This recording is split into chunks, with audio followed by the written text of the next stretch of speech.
स्वागत है आप सभी का आपके अपने चैनल लक्ष्य तक पर। तो चलिए यूपी टेट की एक और बेहतरीन क्लास एक बार फिर से शुरू करेंगे आपके लिए। आज की क्लास होगी हिंदी व्याकरण की। तो चलिए पहला प्रश्न देखिए, यहाँ पर पैटर्न वही होगा, एक प्रश्न एमसीक्यू होगा, उसके बाद दो प्रश्न वन लाइनर। इसी प्रकार से लगभग 50 से 60 प्रश्नों की चर्चा आज की क्लास में की जाएगी। ये रहा आज का पहला प्रश्न। पहले प्रश्न में पूछा जा रहा है कि निष्कपट शब्द में कौन सी संधि होगी। गुण होगा, व्यंजन होगा, विसर्ग होगा या वृद्धि होगी। जल्दी से कमेंट करिए और उत्तर बताइए पहले प्रश्न का। आइए सब लोग जल्दी से लाइव जुड़ जाएंगे। चलिए लाइव आ गए सब लोग, तो कमेंट करना स्टार्ट करिए कि निष्कपट शब्द में कौन सी संधि होगी। तो देखिए यहाँ पर एक विवाद होता है। क्या विवाद होता है? कहीं कहीं पर किताबों में यहाँ पर व्यंजन संधि भी मिल जाएगा और कहीं कहीं पर विसर्ग संधि भी मिलता है। लेकिन अगर हमारे अकॉर्डिंग देखेंगे तो यहाँ पर निहि धन कपट होगा इसका उत्तर। तो यहाँ पर विसर्ग संधि होगा। सी ऑप्शन बिल्कुल सही हो जाएगा। ठीक, बिल्कुल यहाँ पर निष्कपट में विसर्ग संधि होना चाहिए। आगे बढ़ते हैं, अगला प्रश्न देखेंगे क्या कह रहा है वन लाइनर का। कह रहा है कि गिरिराज में समास बताइए। तो गिरिराज शब्द में समास बताना है और अतिशय में उपसर्ग बताना है। दोनों प्रश्नों का उत्तर फटाक से दीजिए। चलिए, गिरिराज में समास क्या होगा? तो नोट करिए, तत्पुरुष हो जाएगा। हम आपको इतना प्रैक्टिस करा देंगे ना, हिंदी हो गया, सीडीपी हो गया, ईवीएस हो गया ना, इतना प्रैक्टिस कराएंगे ना कि आपको प्रश्न देखते ही लगेगा कि ये प्रश्न हम बार बार पढ़ रहे हैं। देखिए प्रश्न का ये जो शब्द है ये चेंज हो रहा है, लेकिन समास वही हम रख रहे हैं। क्यों? क्योंकि आपको एकदम क्लियर करा देना है। जैसे उपसर्ग हम बार बार यही चीज़ें करा रहे हैं। अति यहाँ पर उपसर्ग है, तो आपने देखा होगा हमारी कई क्लासेज में अति उपसर्ग से कई शब्दों को हमने कराया है। तो यकीन मानिए परीक्षा तक आपको एकदम हिंदी व्याकरण रटा देंगे हम। बस आपको डेली क्लास देखना है और कुछ भी नहीं करना। ठीक, चलिए अगला प्रश्न देखिए, कह रहा है कि जिसने परिश्रम किया वही सफल हुआ। ये भी प्रश्न हम आपको कई पैटर्न पर करा रहे हैं। ध्यान से देखिएगा, ऐसा मत कहिएगा कि प्रश्न रिपीट हो रहे हैं। प्रश्न रिपीट नहीं हो रहे हैं, बल्कि कुछ ना कुछ वहां पर चेंजिंग हो रहे हैं। ठीक है, जिसने परिश्रम किया वही सफल हुआ। ये वाक्य क्या है आपको बताना है। सरल है, संयुक्त है, मिश्र है, विस्मयादि बोधक है। फटाक से बताइए कौन सा उत्तर यहाँ पर सही होगा। चलिए, बिल्कुल सही। यहाँ पर जल्दी से बताएंगे, जिसने परिश्रम किया वही सफल हुआ। तो इसका उत्तर नोट करिए, इसका उत्तर होगा मिश्र वाक्य, यानी कि सी वाला उत्तर सही होगा। ठीक, आइए अगला प्रश्न देखिए, कह रहा कि दुराशा में कौन सा उपसर्ग है और मानवता में प्रत्यय। तो यह मानवता वाला तो हमने शायद आपको पिछली क्लास में कराया था। तो यहाँ पर ता प्रत्यय है, ये सब जानते हैं। अब आपको बताना है कि दुराशा में जो शब्द दिया गया है कौन सा यहाँ पर उपसर्ग होने वाला है। चलिए, बिल्कुल सभी लोग एक तरफ से कमेंट करेंगे, सब लोग बिल्कुल। यहाँ पर दुर जो शब्द है ये हमारा यहाँ पर उपसर्ग हो जाएगा। नोट कर लिए? तो आइए अगला प्रश्न देखते हैं, क्योंकि कम समय में अधिक पढ़ा देना यही हमारा टारगेट होता है। ठीक, देखिए यूपी टेट की क्लासेज तो डेली आप फ्री में देख रहे हैं। बाकी अदर जो कंपटीशन एग्जाम है उसकी भी क्लासेज आपके लिए उपलब्ध कराई जा रही हैं धीरे धीरे। ठीक है, आज ही जुड़ जाइए हमारे साथ, क्योंकि इस बार हमने टारगेट बना लिया है कि यूपी टेट में आपको 110 नंबर दिलाना है। तो चलिए, जो लोग सीटेट पास नहीं कर पाए, एक दो नंबरों से उनका रिजल्ट रुक गया है, अगर आप यूपी के हैं तो यूपी के लिए तैयार हो जाइए। ठीक, चलिए बात करेंगे प्रश्न की। सदगति में कौन सी संधि है? गुण संधि होगा, व्यंजन होगा, वृद्धि होगा या यण होगा। बताइए, सदगति में कौन सी संधि है? प्रश्न संख्या 3, उत्तर बताइए। तो बिल्कुल सत धन गति हो जाएगा। तो यहाँ पर उत्तर भी आ जाएगा हमारा व्यंजन संधि, बी वाला ऑप्शन बिल्कुल सही होगा। ठीक, वन लाइनर देखिए क्या कह रहा है वहां पर। कह रहा है कि राजर्षि में समास कौन सा होगा, अप्रसिद्ध में उपसर्ग कौन सा होगा। उपसर्ग शब्द के पहले लगता है, अगर प्रसिद्ध में आ जोड़ जाएगा तो वह बन जाएगा उपसर्ग। ठीक है, ये बन जाएगा हमारा आ उपसर्ग यहाँ पर। ठीक, राजर्षि में जो है आपको बताना है कि समास कौन सा है। चलिए बताइए, सभी लोग एक तरफ से कमेंट करेंगे। राजर्षि की बात की जा रही है तो यहाँ पर तत्पुरुष समास आप लोग नोट करेंगे।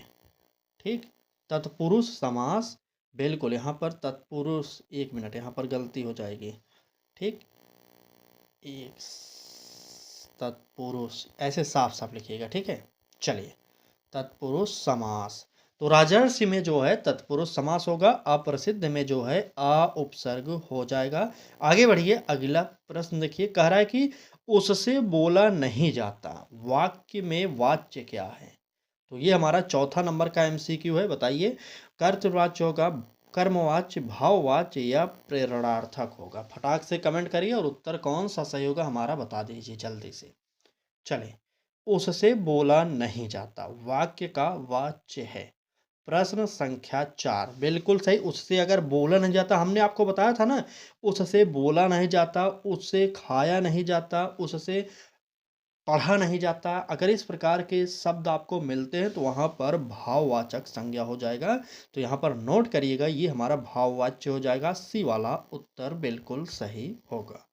ठीक, अगला प्रश्न देखिए क्या कह रहा है। कह रहा है कि निरुपाय में कौन सा उपसर्ग है और चतुर्भुज में कौन सा समास है। दोनों प्रश्नों का उत्तर फटाक से बताइएगा। चले, निरुपाय में कौन सा उपसर्ग और चतुर्भुज में समास। अगर बात किया जाए निरुपाय में, तो यहाँ पर निर जो शब्द है ये हमारा हो जाएगा उपसर्ग। और चतुर्भुज की अगर बात किया जाए तो चतुर्भुज में समास होगा द्विगु। इसको भी आप नोट कर लेंगे। ठीक, बिल्कुल, प्रश्न का उत्तर आप लोग नोट कर लिए। तो आगे आइए, अगला प्रश्न देखते हैं क्या कह रहा है।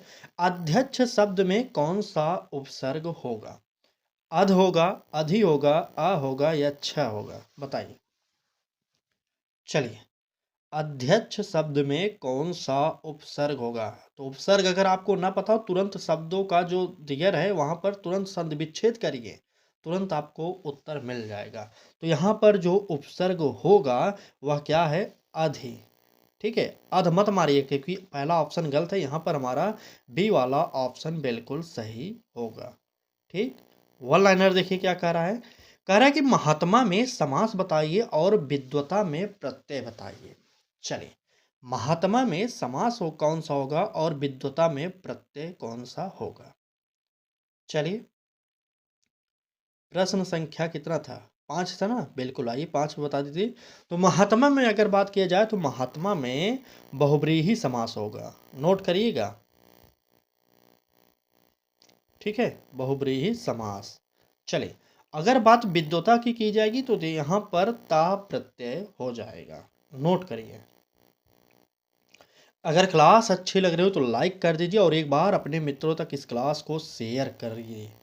ठीक है, तब तक अगला प्रश्न देखते हैं क्या कह रहा है। वह आया लेकिन रुका नहीं, यह वाक्य क्या है, बताइए। वह आया लेकिन रुका नहीं, वाक्य क्या है। सरल है, संयुक्त है, मिश्र है या संकेतार्थक है। अगर आपको पेपर में इस प्रकार के प्रश्न मिल गए ना, तो यकीन मानिए आप कहीं ना कहीं भ्रमित हो जाएंगे। इसलिए अधिक से अधिक प्रैक्टिस करिए ताकि प्रश्न देखते ही आप उत्तर मार सकें। ठीक, वह आया लेकिन रुका नहीं, अगर बात इस वाक्य की जाएगी, ये वाक्य हमारा संयुक्त वाक्य यानी बी वाला ऑप्शन सही होगा। ठीक, आइए देखते हैं प्रश्न क्या कह रहा है। दुर्गंध में उपसर्ग कौन सा होगा, इसको बताइए। और कर्मयोगी में समास कौन सा होगा, इसको बताइए। चलिए, दुर्गंध में उपसर्ग कौन सा है और कर्मयोगी में समास कौन सा है, जल्दी से बता दीजिए।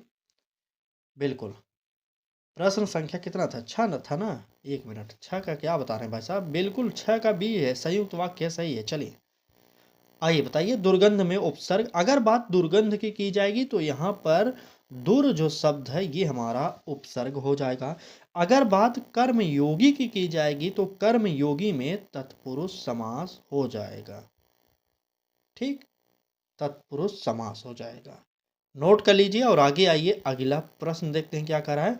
लोकमान्य में समास कौन सा है। चले, प्रश्न संख्या 7 का उत्तर बताइए कि लोकमान्य में समास कौन सा होने वाला है। बहुब्रीहि होगा, तत्पुरुष होगा, कर्मधारय होगा या द्वंद्व होगा। चलिए, लोकमान्य में समास, प्रश्न संख्या 7, बिल्कुल लोकमान्य में बहुब्रीहि समास हो जाएगा। यहाँ पर कर्मधारय नहीं होगा। ठीक है, ए ऑप्शन सही हो जाएगा। चलिए, अनुकरण में उपसर्ग बता दीजिए और जलयान में समास बता दीजिए।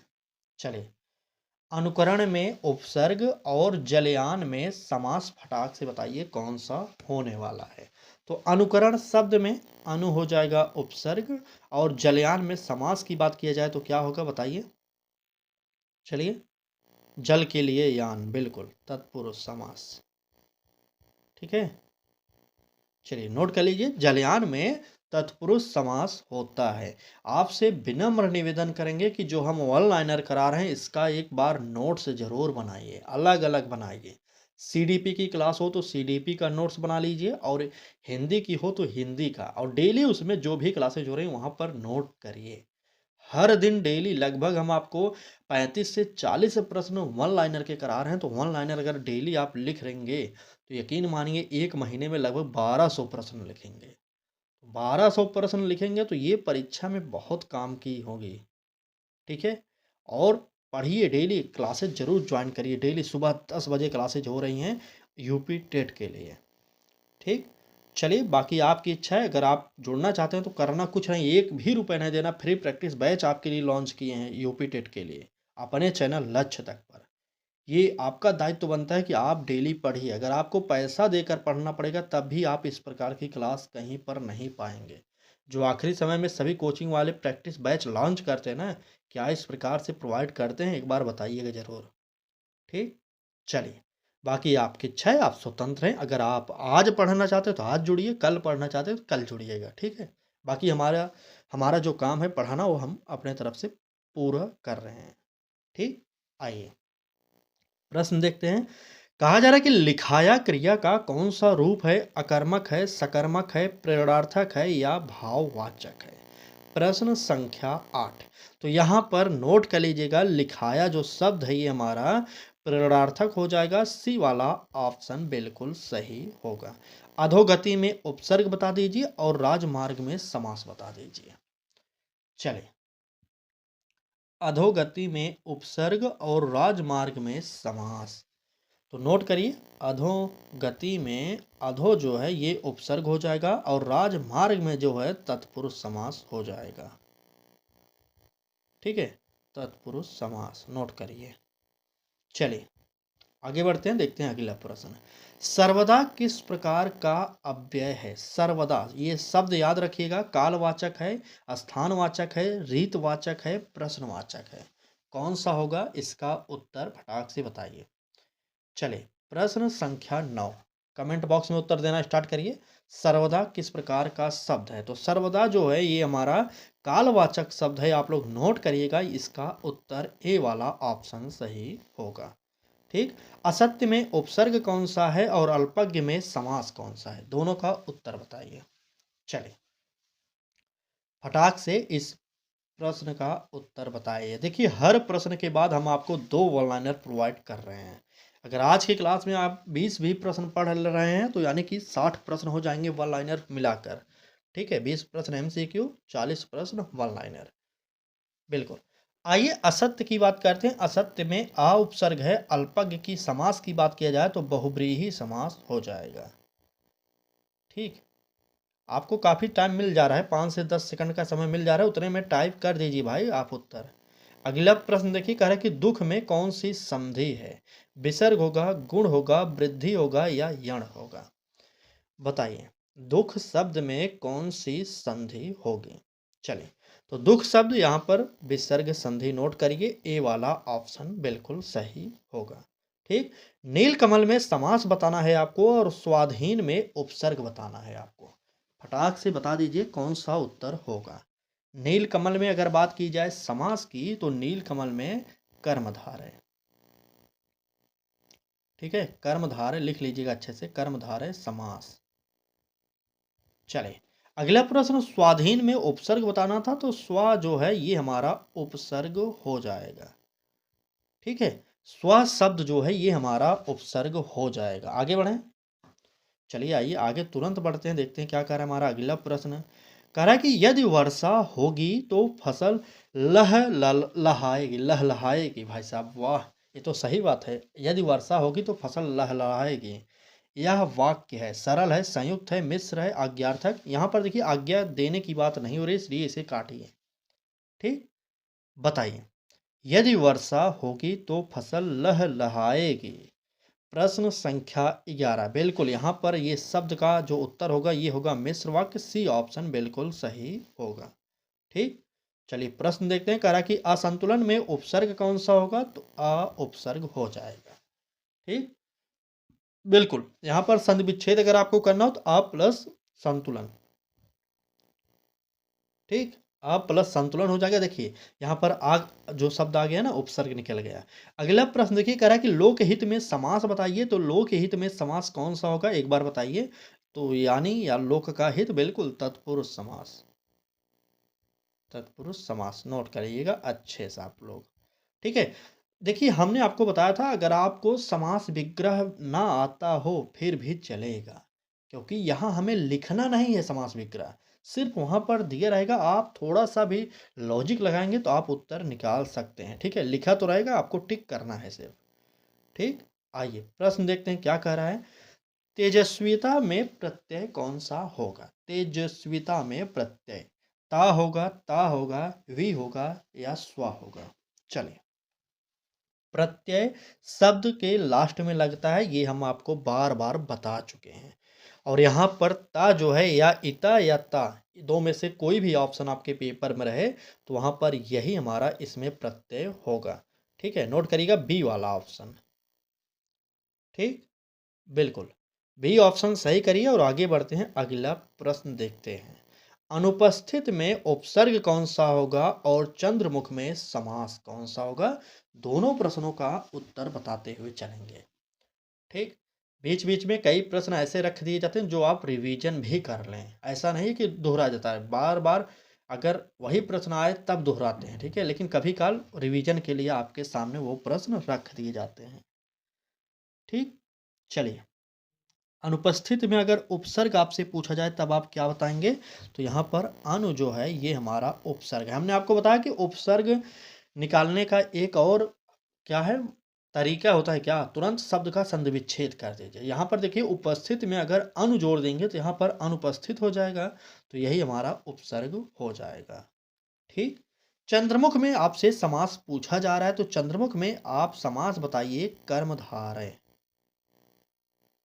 ठीक है, चंद्रमुख में आपको समास बता देना है कर्मधारय। नोट करिए, तुरंत आगे आते हैं, अगला प्रश्न देखते हैं।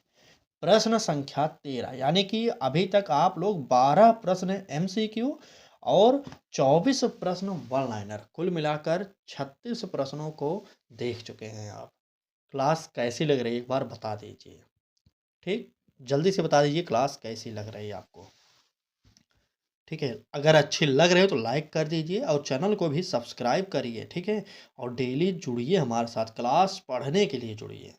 ठीक है, आप हमारे सब्सक्राइबर मत बढ़ाइए, हमें सब्सक्राइबर की ज़रूरत नहीं, हमें पढ़ने वालों की ज़रूरत है, क्योंकि मैं तो डेली पढ़ा ही रहा हूँ आपके लिए फ्री में। ठीक, चले बात प्रश्न की जाए तो कह रहा है कि वह गाकर चला गया। गाकर शब्द यहाँ पर क्या है, समुच्चय बोधक है, संबंध बोधक है, कृदंत अव्यय है या क्रिया विशेषण है। वह गाकर चला गया, गाकर शब्द इसमें क्या है, बिल्कुल 13वें का उत्तर बता दीजिए। तो यहाँ पर गाकर शब्द जो होगा ये होगा हमारा कृदंत अव्यय, यानी कि सी ऑप्शन सही हो जाएगा। ठीक, चलें आगे, इसका उत्तर बताएंगे, बिल्कुल बता दीजिए। दुरुपयोग में उपसर्ग कौन सा है और गजेंद्र में समास कौन सा है। दोनों प्रश्नों का उत्तर बताइए। चलिए, दुरुपयोग में उपसर्ग की बात की जाए तो दुर उपसर्ग हो जाएगा। ठीक, और गजेंद्र में समास की अगर बात की जाएगी तो यहाँ पर बहुव्रीहि समास हो जाएगा।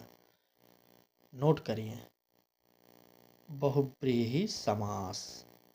ठीक है, गजेंद्र में बिल्कुल बहुव्रीहि समास हो जाएगा। आगे बढ़ेंगे, देखेंगे अगला प्रश्न क्या कह रहा है। बहुत प्रश्न नहीं, दोनों सब मिलाकर लगभग 8 से 10 प्रश्न और होंगे बस आज की क्लास में। पूरी क्लास को जरूर देखिएगा।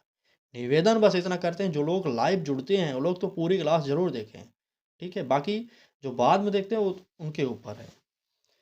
प्रश्न देखिए क्या कर रहा है। बालक द्वारा कविता लिखी गई, वाच्य है, क्या वाच्य है, कर्तृवाच्य है, कर्मवाच्य है, भाववाच्य है, संयुक्त है।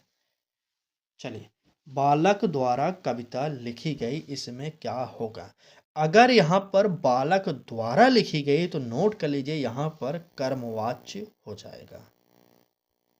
ठीक, बी वाला ऑप्शन यहाँ पर सही होगा। निराकार में उपसर्ग बता दीजिए और विद्याधर में समास बता दीजिए। दो प्रश्न है यहाँ पर, दोनों का उत्तर फटाक से बताइए। चलिए जल्दी से बताएंगे। निराकार में उपसर्ग की बात बिल्कुल आ गया सही उत्तर। निर जो शब्द है ये हमारा यहाँ पर उपसर्ग होगा। और विद्याधर में समास की बात हो रही तो विद्याधर में कौन सा समास होगा? बहुब्रीहि समास हो जाएगा। नोट करिए, बहुब्रीहि समास हो जाएगा। चलिए आगे चलें। प्रश्न संख्या 15।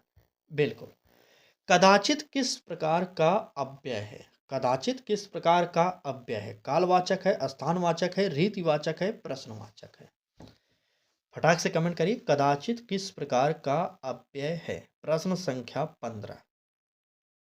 चलिए बिल्कुल, यहाँ पर कुछ लोग ए भी दे रहे हैं, कुछ लोग बी भी दे रहे हैं। भाई साहब यहाँ पर स्थानवाचक कैसे आप लोग दे रहे हैं? बिल्कुल गलत होगा। यह जो कदाचित शब्द है ये है हमारा कालवाचक, यानी कि ए वाला ऑप्शन यहाँ पर सही होगा। ठीक है, अधिकार में उपसर्ग कौन सा है और महाशक्ति में समास कौन सा है? दोनों का उत्तर बताइए।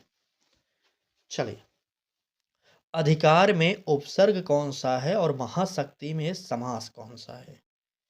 फटाक से बताइए। चलिए, बात अधिकार की जाएगी तो यहाँ पर अधि जो शब्द है ये हमारा उपसर्ग हो जाएगा। ठीक है, और महाशक्ति की अगर बात की जाएगी तो महाशक्ति में समास जो होगा वह होगा कर्मधारय। ठीक है, कर्मधारय समास होगा, ये आप नोट करिएगा। आगे बढ़ें। चलिए, पढ़वाया क्रिया का रूप है। पढ़वाया जो शब्द है ये क्रिया का कौन सा रूप है? अकर्मक है, सकर्मक है, प्रेरणार्थक है, भाववाचक है? अभी मैंने इसी पैटर्न पर ऊपर एक प्रश्न कराया था आपको, वहां पर मैंने उत्तर बताया था। पढ़वाया जो शब्द है ये प्रेरणार्थक हो जाएगा। सी वाला ऑप्शन सही होगा। ठीक है, प्रश्न देखिए क्या करा इसके।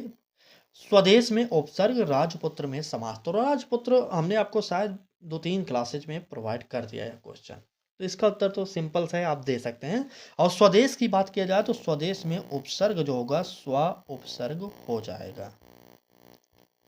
ठीक, स्व उपसर्ग होगा। राजपुत्र में समास कौन सा होगा? तो राजपुत्र में तत्पुरुष समास होता है। तत्पुरुष समास। ठीक है, राजपुत्र में तत्पुरुष समास होता है। चलिए आगे बढ़ते हैं, देखते हैं हमारा अगला प्रश्न क्या कर रहा है। सर्वज्ञ में समास कौन सा है? बहुब्रीहि है, द्वंद्व है, कर्मधारय है या तत्पुरुष है? बताइए, सर्वज्ञ में समास कौन सा है? आज की क्लास का आखिरी एमसीक्यू। इसका उत्तर जाते जाते जरूर बताएंगे, इसके बाद 2 वन लाइनर और है, बस आज की क्लास यहीं पर समाप्त कर देंगे। ठीक, बताइए। देखिए, सिद्धांत हमारा इतना है कि आप पढ़िए उतना जितना याद कर सकें या समझ सकें। ठीक है, ऐसा नहीं कि हम आपको 400 प्रश्न प्रोवाइड कर दें और आप 10 प्रश्न पढ़ के भाग गए, इसका कोई अर्थ नहीं निकलता। ठीक है, 400 प्रश्नों की श्रृंखला, 500 प्रश्नों की श्रृंखला आएगी, लेकिन अंतिम समय में मैराथन के तौर पर आएगी। ठीक, चलिए बताइए, सर्वज्ञ में कौन सा समास होगा? अगर इस प्रश्न के उत्तर की बात किया जाए तो बहुब्रीहि समास, ए ऑप्शन बिल्कुल सही होगा। ठीक है, अनुशासन में उपसर्ग कौन सा होगा और कर्म भूमि में समास कौन सा होगा ये बताना है। तो अनु शब्द है, अनुशासन में उपसर्ग, और कर्म भूमि में समास तो तत्पुरुष।